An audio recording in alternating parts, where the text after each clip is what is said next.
Le scandale de ONAS. Le scandale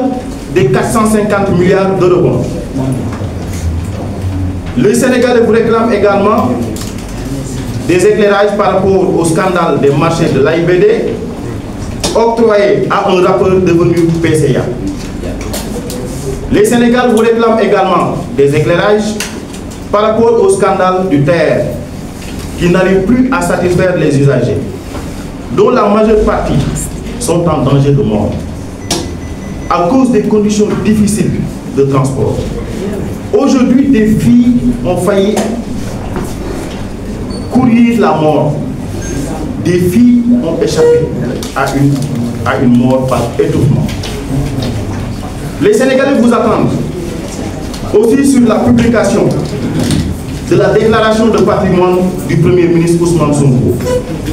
À cet effet, nous demandons au Conseil constitutionnel de publier la fortune de M. Ousmane Sonko. C'est une demande sociale, par souci de transparence, au nom de Diouf Djoubal Djoubanti. Pauvre El Malick Ndiaye, le ministre des Transports, qui a enregistré le triste bilan de 1200 accidents et plus de 350 morts depuis son arrivée à la tête de ce département. C'est un bilan macabre. L'opposition, cœur brisé, comme ironise El Malick Ndiaye, est prête à affronter Sonko, le PM, pantalon maculé, souillé dans les eaux puantes du jacuzzi de Sweet Bouty, condamné pour corruption de jeunesse. Espoir brisé, projet brisé, naturellement, nos cœurs sont brisés. C'est la conséquence logique. Le Conseil constitutionnel doit publier la déclaration de patrimoine du Premier ministre Ousmane Sonko. PASTEF est également, parce que nous sommes à quelques encablures des élections législatives. Le Premier ministre Ousmane Sonko est derrière 23 coalitions en lice pour participer aux législatives, dont celle qui est supposée déposer le recours contre la candidature de Barthélémy Dias. On a 23 listes parallèles parrainées par Ousmane Sonko.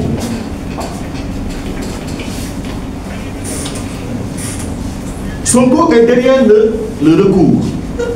déposé contre Barthélémy Dias, mais il manque de courage après avoir échoué avec le président Bougane. Nous invitons donc le Conseil constitutionnel à se démarquer de la tutelle Ousmane Sonko, qui cherche à écarter Barthélémy Dias par des moyens non conventionnels. Il est donc important qu'on nous dise où est-ce que nous en sommes avec cette affaire qui a défrayé la chronique, cette affaire de corruption au niveau du Conseil constitutionnel lors de la présidentielle de 2024. Ce pouvoir cherche à installer le chaos à l'occasion de ces élections législatives. Nous invitons par conséquent l'armée sénégalaise, l'armée républicaine, à rester à côté du peuple à tout instant. Nous invitons les officiers de l'armée à rester vigilants, car M. Baptistine ne peut pas organiser des élections crédibles. Monsieur le ministre ne peut pas organiser des élections transparentes. Il ne peut pas organiser des élections libres. C'est un général partisan. Il est devenu élève de Sonko. On nous a signalé également des transferts d'électeurs. Les bureaux de vote du stade Iba Mar Diop sont en train d'être dispersés à l'insu des électeurs, à l'insu également des acteurs, sans consensus. C'est le cas dans plusieurs localités à Touba. Mais nous sommes en train de collecter encore des informations par rapport à cette histoire. Je demande aux Sénégalais de sanctionner lourdement cette bande d'incompétents, arrivistes, qui sont en train de souiller notre République. Est-ce qu'on a besoin d'une majorité à l'Assemblée nationale pour réduire le train de vie de l'État? Non. Est-ce qu'on a besoin d'une majorité à l'Assemblée nationale pour rationaliser les agences et les directions? A-t-on besoin d'une majorité à l'Assemblée nationale pour supprimer les fonds politiques du Premier ministre et du Président de la République? Est-ce qu'on a besoin d'une majorité à l'Assemblée nationale pour sortir du franc CFA? A-t-on besoin d'une majorité à l'Assemblée nationale pour demander le retrait des militaires français, pour réduire le coût de la vie, pour effectivement matérialiser ce qu'on appelle les appels à candidature pour les postes à pourvoir, pour criminaliser l'homosexualité, pour poursuivre en justice les autorités épinglées par des rapports,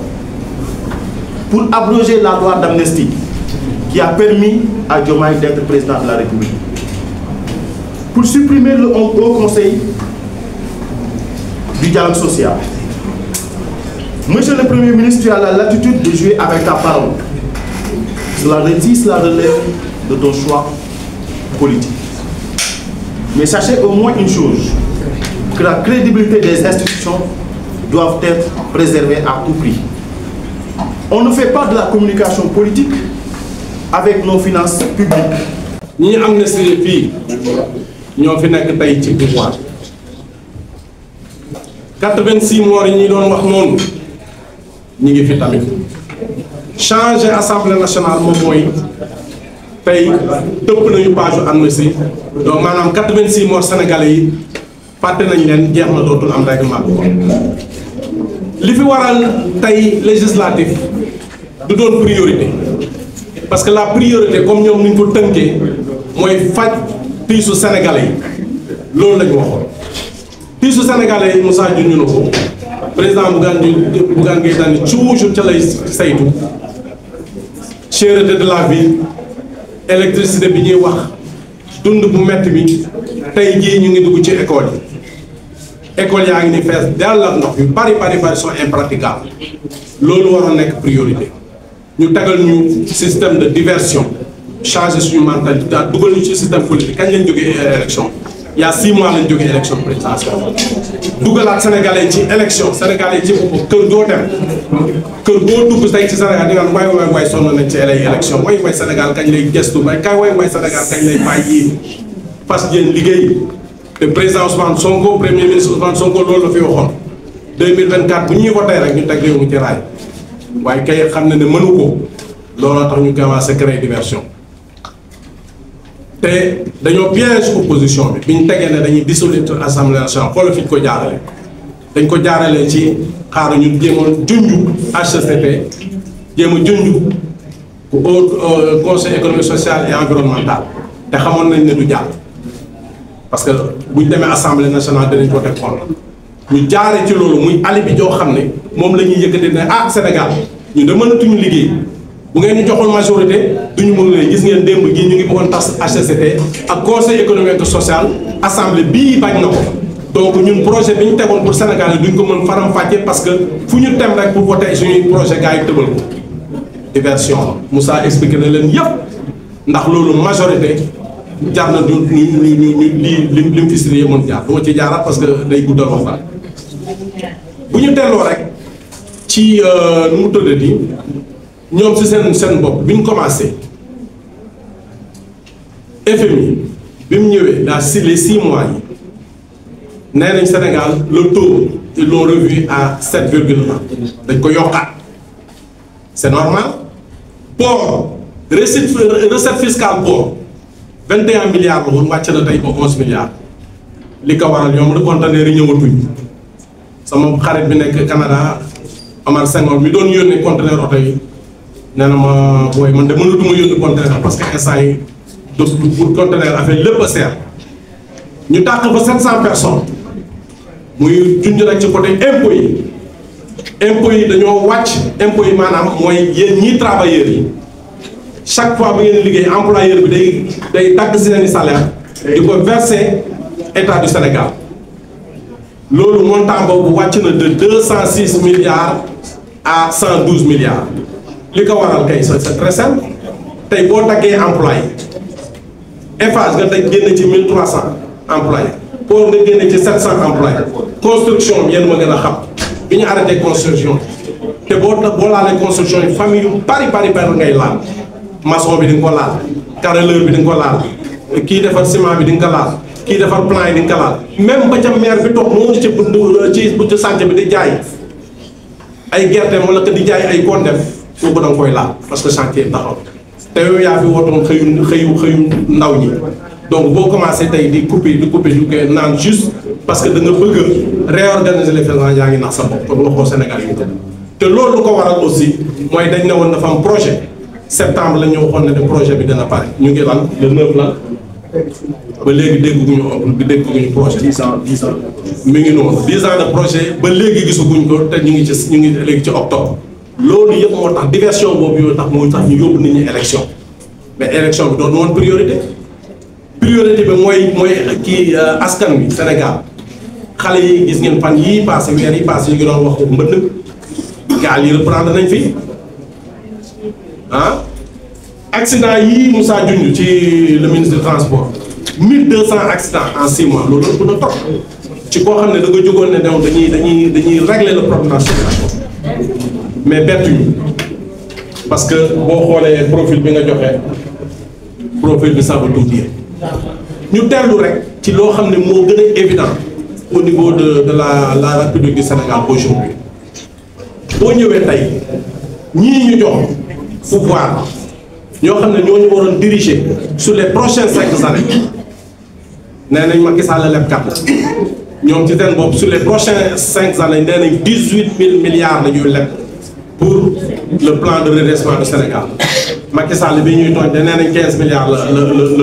la leb waaye ñoom ñu ngi ci 18 000 milliards mais li gën a tey xel yow ci 18 000 milliards yi nga jël ci 10% ne rek da koy investir sur 3 secteurs yoo xam ne mooy yore Sénégal maanaam mbay mi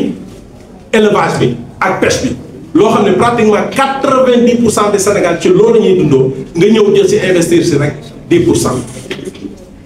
li nga doon reproché président Macky Sall naan ko da doon tabax rek vision construction yi mu defee jam ñaajo la yem tey nga jël 25% de ces 18 milliards ne ngay def ci construction waay sama gars yi nañ waxante dëgg man nag sénégalais yi laay waxal les élections législatives ñi ngi nii di ñëw ñii bu ñu leen joxee majorité mooy tëj nañ suñu la amnistie 86 voix yi fi dee mooy seen dossier tëj nañ bu ñu leen joxee majorité mooy tey lu leen neex tey ci Sénégal ñu lu leen neex ci Sénégal tey ñu dëpp ko dippiwaat te aujourd'hui liñ naan HCCT ak kii Haut Conseil de collectivité boobu ak Conseil économique social et environnemental seen budget bi ñu bëgg a kii supprimer 15 milliards la est-ce que ñoom wax nañ nit ñi ne gën a présidence ci boppam président budget bi c'est 80 milliards primature mooy premier ministre fi mu nekk primature fi mu nekk budget bi c'est 25 milliards ñoom ñaar boo leen saytoo 80 milliards pour 25 milliards ñoom ñaar rek c'est 105 milliards seen budget HCCT ak conseil économique social c'est 15 milliards nañu waroon commencer ñoom liggéeyal seen bopp foo ko mooy yi di wax nii mu tax jóguñu si caisse noire bu ñu doon wax ne dafa araam lu tax tudduñu ko waay sénégalais gestu leen ngeen xool man yéen laay waxal ñi ngi ñëw dem ci élection xool leen bu baax les profils ñoo xam ne yàgg nañ liggéey Sénégal ñoo xam ne am nañ yërmande ci Sénégalais ñoo xam ne am nañ vision am nañ yaakaar ne tey ñii bu ñu leen joxe réew dinañ barrer système bi taxaw nii bëgg a salfaañee les droits du Sénégal maa ngi leen di ñaan fépp leen mën nekk ci àdduna muy waa diaspora surtout ñoo xam ne dañoo am voix dañoo am influence sur seeni famille waa diaspora yéen la ñu njëkk a nax bi ñu leen proposé naan leen appel à la candidature lañ leen doon jox ngeen ñëw yéen ñëpp xam naa ci sama gars yu bëri samay mbokk diaspora ñoo bëri dañoo préparé woon seen CV waajal ñëw Sénégal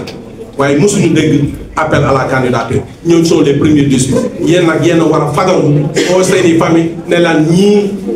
ay naxe mbaay dong lañ dox Sénégal ngeen wax ak seeni famille pour ñu jàppale coalition yi fi nekk muy suñu coalition ànd sàmm suñu kàddu.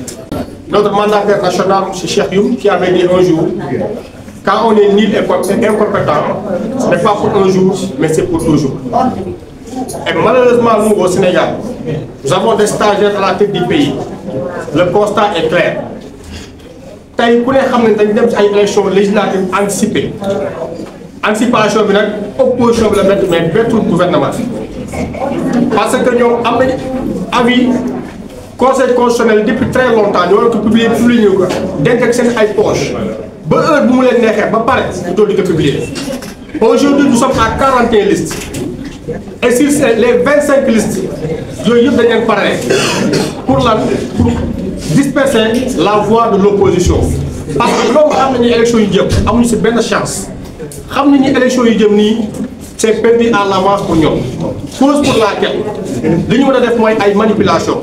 lu ñu mën a def mooy di victimiser wu et je pense qu'aujourd'hui l'urgence n'est pas de se victimiser, l'urgence n'est pas de manipuler la population sénégalaise parce que la population sénégalaise mérite wuñu loolu. Aujourd'hui nous avons un ministre des transports bi nga xamante ni bi accident yi bëree moom moo njëkk a jóg ne Mansour Faye dafa war a démissionner et aujourd'hui moom ñaata bakkan lay compter ci loxoom ñaata direct ñooy nàcc ci loxoom ñaata njirim ñoo am ci loxoom ñaata comment dire veuve ñoo am ci loxoom moom moo war a démissionner alors moom mi nga xamante ne tey dafa ñëw ñu jox ko terre bi nga xamante ne mi ngi daw nekk en bon état nekk amul benn problème aujourd'hui fan la ñu mujj tey terre suñu moytuwul tey wala suñu si jugul situation bii si ay bakkan yu rot lay mujj parce que situation bi am ni tout le monde a vu ñëpp gis nañu mais nag bi muy wax di caricaturer opposition cœur brisé non dafa juum ce n'est pas le cœur de l'opposition qui s'est brisé mais c'est le cœur des Sénégalais qui s'est brisé parce que yaakaar bi tas de opposition kese mais c'est l'ensemble des Sénégalais dañoo dig projet gis ñu projet c'est 86 morts yi ñu bëgg jël tekk ci ndoddu Macky Sall wala nguur gi fi jógee ñoom la c'est de leur responsabilité parce que ñoom ñoo woote Ousmane Sonko bi ñu ko convoqué dafa taxaw ne su ngeen ma seetaanee bu ñu tëj ma projet bi dina yàqu génn leen ñëw jàppale ma yuuxu ci kaw woy woon nooyi ñu daw dem wallu ji ko contrairement ak suñu jàmbaar ci président Bougane dañ ko convoqué dafa dem wuy ji comme le disent les braves dames de gëm sa bopp góor suñ ko woowee dafay wuy ji suñ ko laajee mu tontu et je les félicite d'ailleurs si loolu noonu slogan bi ñu génnee beneen affaire bi nga xamante ni mooy doon lu am solo te Sénégal yëpp war si bàyyi xel mooy scandale yi nga xam dafay multiplier wu ces scandales là ça concerne tous les Sénégalais et vous les journalistes je vous interpelle à ce que ngeen veillez et transmettre les informations yi nga xamante ne tey moo am ci scandale yi ndax fépp fu Sénégal nekk mën si jot parce que yéen vous êtes la voix du peuple vous êtes la voix des sans voix mais aujourd'hui nous assistons à ce que votre métier est en train d'être agressé kenn war leen ko nangu war leen nangu ay intrus ñu dugg seen ay biir di yàq li nga xamante ne tey mooy ce métier noble du journalisme ñun bu ñuy nekk xale dañu doon rêve doon ay journalistes parce que on voyait des Jérôme Diouf on voyait des journalistes de qualité yi nga xamante ne saa yu ñu mësaan wax nga fonk leen fan leen donc on vous interpelle on vous invite à veiller à ce que tey lii am ci réew mi ngeen fexe ba mu bañ a daj maa leen di jaajëfal bu baax cette présence di leen remercier bu baax